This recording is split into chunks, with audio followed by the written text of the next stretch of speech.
Sjogren's syndrome is named after Dr. Henrik Sjögren, who first identified this autoimmune disease in 1933. Most patients are women, and onset is usually at age 40 to 60 years.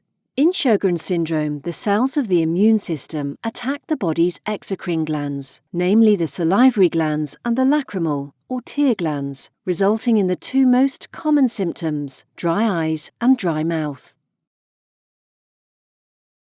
In a normal and healthy immune system, cells of the immune system seek out and destroy foreign pathogens that could harm the body.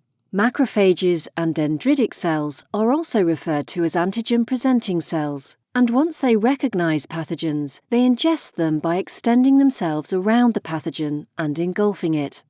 In combination with major histocompatibility complex class II molecules, MHC class II molecules, the antigen-presenting cells bind peptide fragments derived from the engulfed pathogens and display them on their cell surface. The antigen-presenting cell then searches for a T cell that recognizes the specific displayed antigen. Once the antigen-presenting cell has found the appropriate T cell, binding occurs, which activates the T cell. Once activated, T cells secrete pro-inflammatory cytokines, which magnify the immune response by recruiting more immune system cells, ultimately leading to inflammation.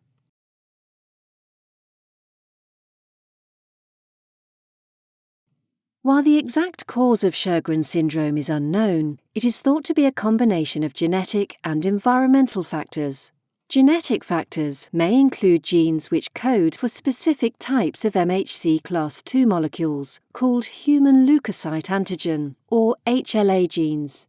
The genes thought to be involved are HLA-DRW52, DQA1, and DQB1. Environmental factors include an infection of the exocrine glands, namely the salivary and lacrimal glands. Infections can damage the cells of these glands, resulting in exposure of the inner cell contents and nuclear components, such as DNA, RNA, ribonucleoproteins, and histones.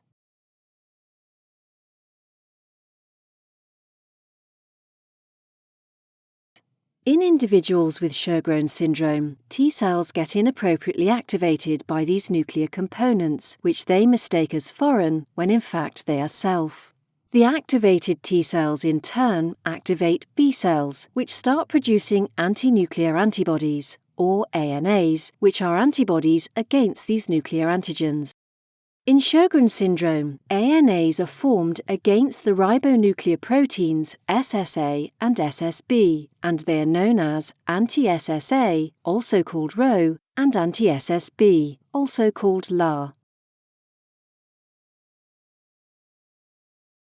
T cells and the ANAs are transported via the circulatory system to the exocrine glands in the body, where the T cells secrete cytokines, triggering an inflammatory cascade, attracting more immune cells, leading to inflammation of the exocrine gland tissue. The cytokines also activate fibroblasts in the tissue of the exocrine gland, which then produce fibrous tissue, replacing the damaged gland tissue.